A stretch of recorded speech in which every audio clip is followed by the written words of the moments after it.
Hi guys, I just want to do a quick video just showing how I dial in my 4-jaw independent chuck.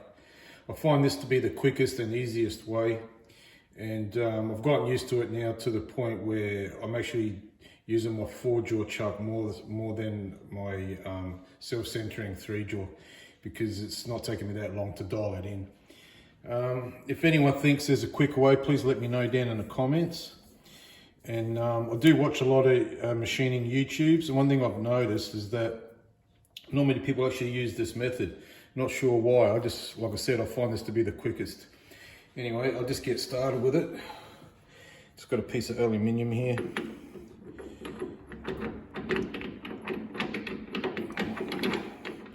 Throw that in. I'm just by eye. I'm just gonna try to get this in the center best I can. The other thing I want to mention too, I use 2 chuck keys, one in each hand, to dial in my chuck. It's like a push-pull type system. Anyway, for now, I'm just going to line this up best I can by eye, just to get this roughly in the center. The closer you get to the center, obviously, the easier it is.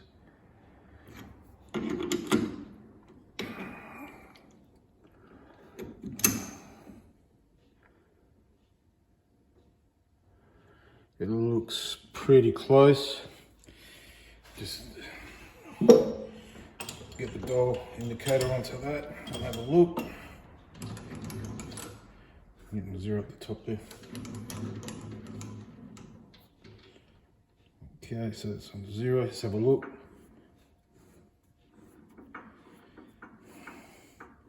Okay, so I'm just over 0.5 millimeter. So the next step you got to do, you got to work out the exact extreme from one point to the next and work out exactly the distance. So there's one extreme point, and the other extreme point is there, and that's pretty much 0.7 of a millimeter is how far I'm out. So I'll just zoom in on that dial indicator. I don't know how well these guys are going to see this. I'll try to adjust the light a bit better. Okay, so I'll just show you how that's 0.7 of a millimeter. So there's one extreme, there's the 0, and all the way around to there, right? So the very next step is that you've got to halve that value, which will be 35. So where are we? So that's about there. So we halve that. So now that's going to be the new 0. So now I'm going to turn my dial indicator, and that's going to be the reference point there, right? So now I'll zoom back out.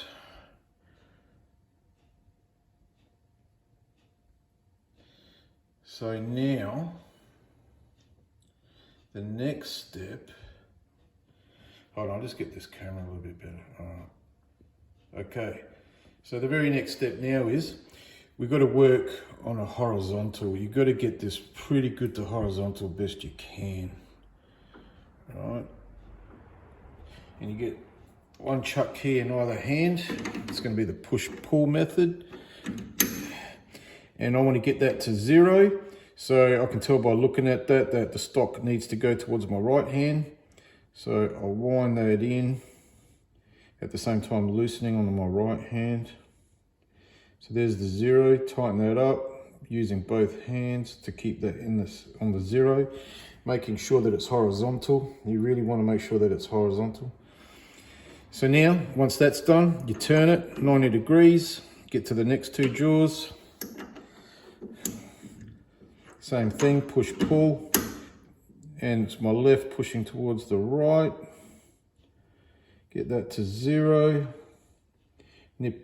Tighten it up with the right and left hand, keeping it in the 0. Make sure you're horizontal. Okay, let's check that.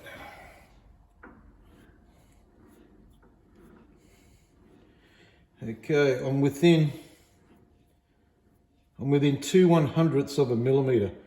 That's pretty good, and you can still get that a little bit better. What I do when it's closer to me, I just nip down on that, nip down on that, nip down on that.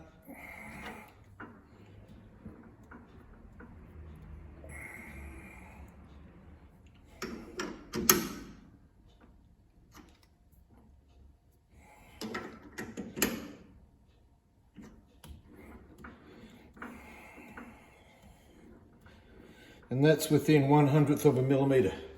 That's pretty good. So for those guys over in America, that's less than 1/1000 of an inch.